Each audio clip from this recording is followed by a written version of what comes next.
Hello, this is Panic Insomniac, and welcome back to another D&D Audiolog. Wanted to do a quick one. Well, probably won't be too quick, but after a few weeks, we're finally getting back into my own campaign, the one I'm running for GMing for about a month now. We haven't been able to play due to family and work and all sorts of stuff. So, but luckily we finally got a chance to play again, and I'm very excited because I've spent a good amount of time preparing what I think will be a very interesting and very fulfilling session. But so I wanted to just throw together a quick audio log, just bring the story together from so far, for what it is. The first 5 sessions have, for the most part, not really had a joining thread so much. It's been very sandboxy, like minor things have gone on, the players have dealt with it and carried on, but there might be a few little bits here and there. It's allowed me to build the world, and there have been clues for larger things going on, so I just wanted to throw it all into one quick audio log that people who are interested and the players themselves can sit back and listen. So the campaign basically started off in a place called the Vale. The Vale is what is left of the Dwarven Empire, but not run by dwarves. It was their human alloys, and they had this valley area between a group of mountains that they was able to defend because of a nicely placed fort that was mostly used to produce food. It's a large farmland area that was gifted to the humans who helped the dwarves against the goblin incursion thousands of years ago, or hundreds of years ago. I remember my own lore.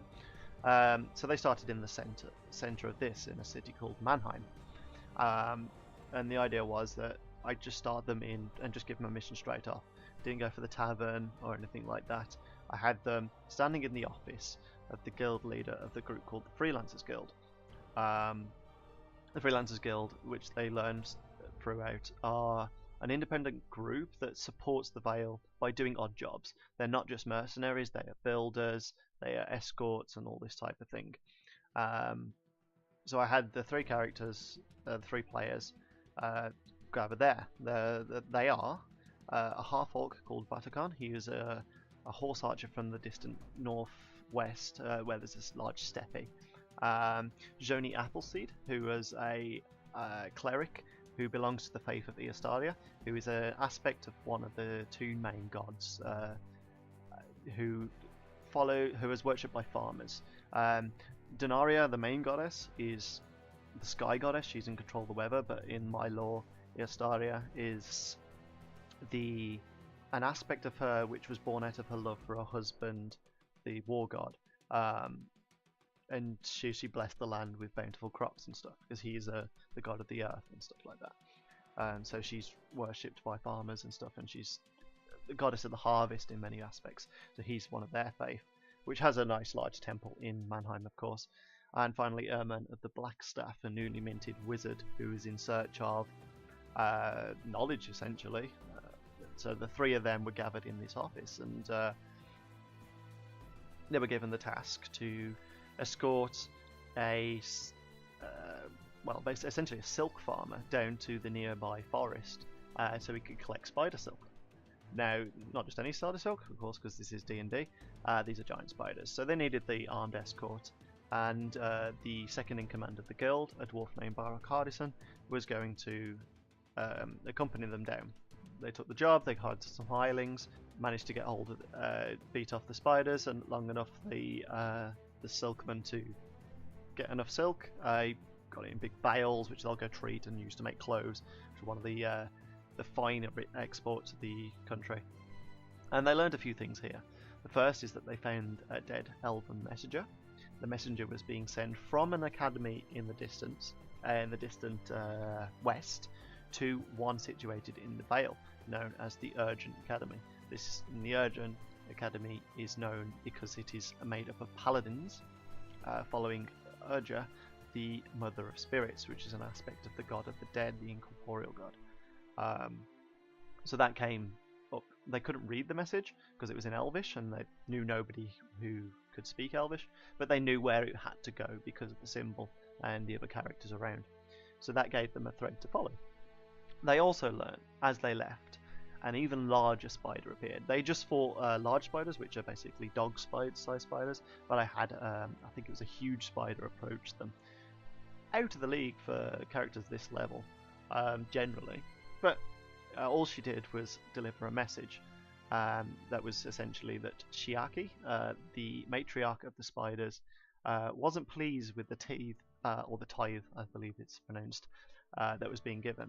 Essentially revealing that this colony of spiders within this forest known as the Silken Forest had a deal with the residents of the Vale that as long as food was provided, they could harvest all the silk they wanted, leaving this potential for things to go wrong. And for whatever reason, Shiaki's brood was either growing too much or the food was dropping, and she wasn't happy, so she just left this message.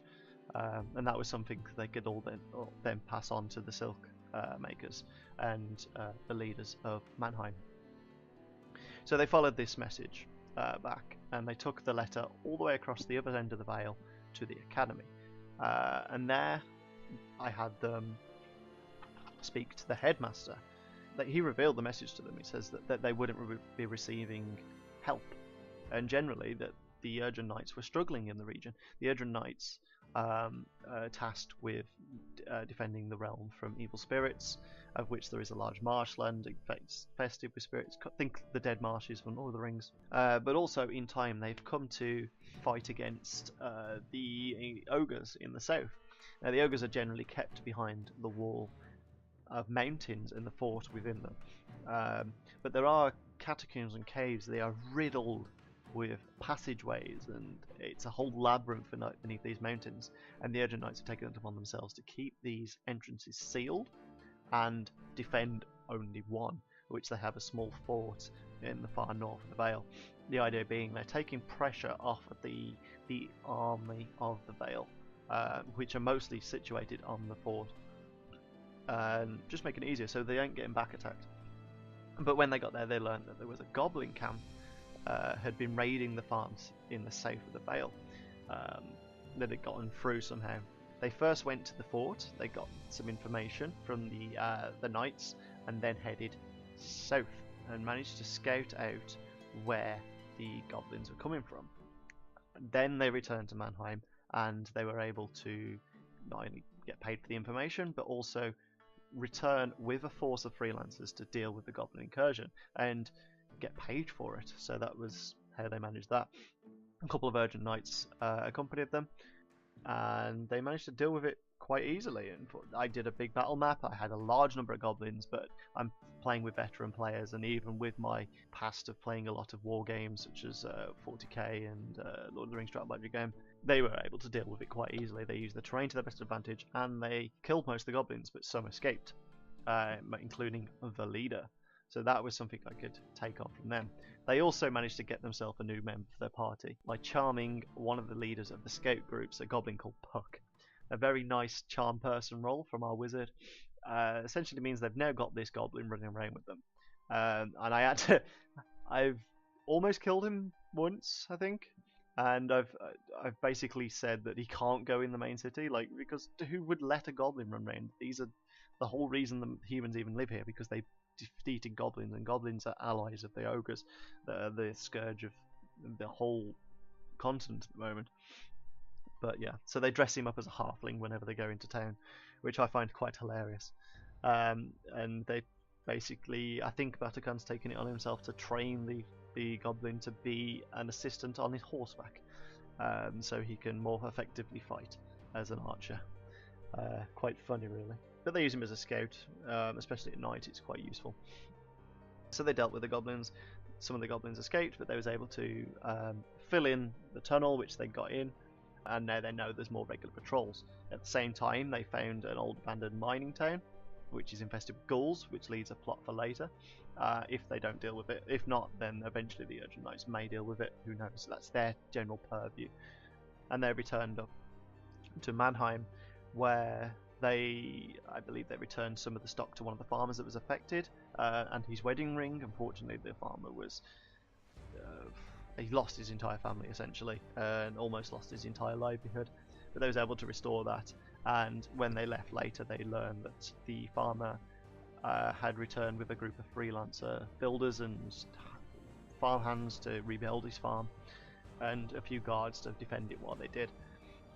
After that, again, not much happened. They returned to the academy to get their rewards from the academy chief there, and he revealed to them that because of the shortage in manpower and because he wasn't getting assistance from his other headmaster in the distant academy, that he was going to train them up in the ways of fighting spirits. So they got a few silver weapons. They was given a horse. I gave them the wizard the unseen servant spell, and I gave the cleric a book which he could spend some time reading, and after a couple of days he gained a bonus in turning undead. Only a +1, but I thought it was a nice little thing. And then they were sent to a village just north, a small little fishing village, where an urgent knight had gone, and a message had come back that the knight had returned from the nearby forest, heavily wounded and heavily weakened. And the idea was that there was a couple of spectres in the woods. So they went head up to this village, this called Joside, on the edge of a lake, and they discovered that he had been fighting spectres in the woods, and then that there was these wisps all flying around the village and drawn to the bad emotions because a number of children had gone missing. These spectres were supposedly kidnapping children, and then the whole village also didn't trust this ranger that was living there.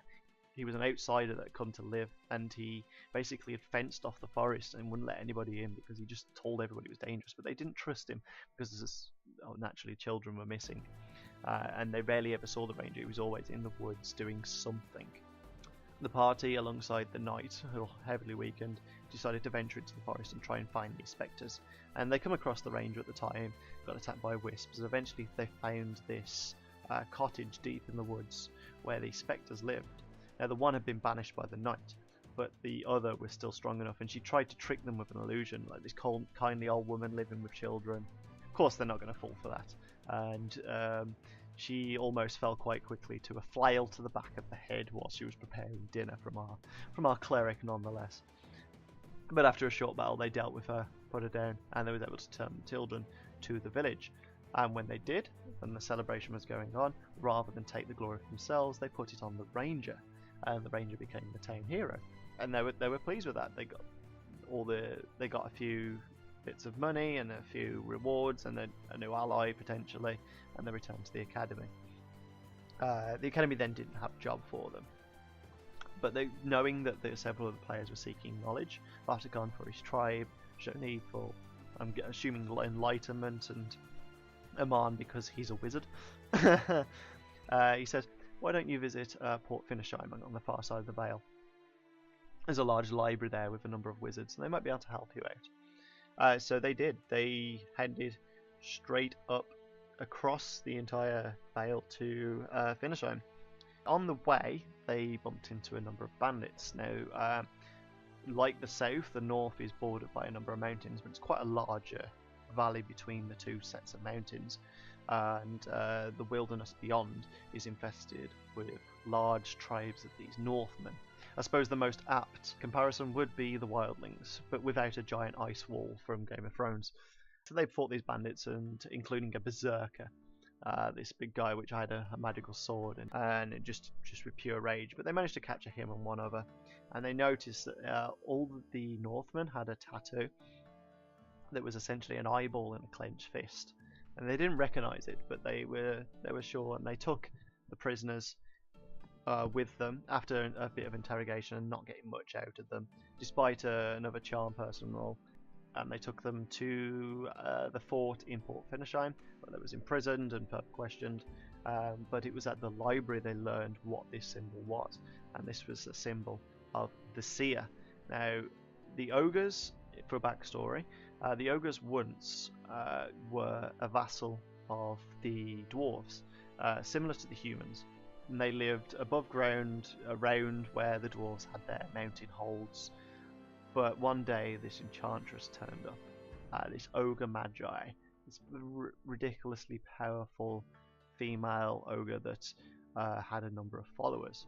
and she basically rallied all the ogres together and overthrew the dwarven kingdom. Most of the dwarves are dead now. There's a few left in the Vale. There's a remnant colony across on an island to the south, but generally most of the dwarves are dead, and their whole place is overrun by ogres and their allies, the goblins. Now, one of the followers of this enchantress was an ogress named the Seer, and this is the one they believe is acting with the Northmen because of the symbol, which is odd because the ogres to the south and the Seer and the Northmen are obviously coming from the north. So it's positive that she's gone around and she's trying to like cause some sort of pincer attack. Some Finishheim police force went to investigate just in case there was any more bandits roaming around, and went to investigate the nearby mining town, which was dwarven. Well, the party went to Mannheim and the academy to warn everybody, which they did. The freelancers are intending to send a small force up, and unfortunately, what did I tell them? I don't think I told them. I think I told them that the academy couldn't help but would if it could. But in the meantime, when they returned to the academy, the headmaster told them that if they could, head back to Joside because something has happened. Since they'd left, it's been about a week because of all the travel time. A message has come that Otto the Ranger, the one they'd set up as a hero, has been found dead in the town square, and with the words "thank you" carved into his chest. And that's basically where we left it. They headed up to Joside. They've inspected the body. The paladin that was there with them before has returned with them, and they ended the last session, which was about a month ago, standing over this corpse, unsure what to do. It's just a corpse with the words "thank you" carved into it. So the next session is going to be a bit of a interesting one. They've got to find out where this murder's come from. But potentially also we might have a new player. We've had a new player in our other campaign, and when we were speaking about this upcoming game, he wanted to join in, so it should be interesting to have a 4-person party. And introducing a new player is a new skill should be awesome to learn because, as I said before, I am a new GM. This is my first game. We're only 5 sessions in. This will be the 6th, so yeah, it should be really interesting. I'm not sure what else to say about that. That's just a general gist of what's going on at the moment. I will do a more succinct update soon. I plan on doing a few videos like a campaign overview, an intro to the world, and I'll tell you more about what happens in Joside Village with this odd murder, because I've got some amazing things planned, but I know my players sometimes listen to these videos, so I don't want to give anything away. Let's just say that my world is designed to be very spiritual. It's very Norse and Skyrim influenced, but it's got aspects of like Final Fantasy and stuff like that.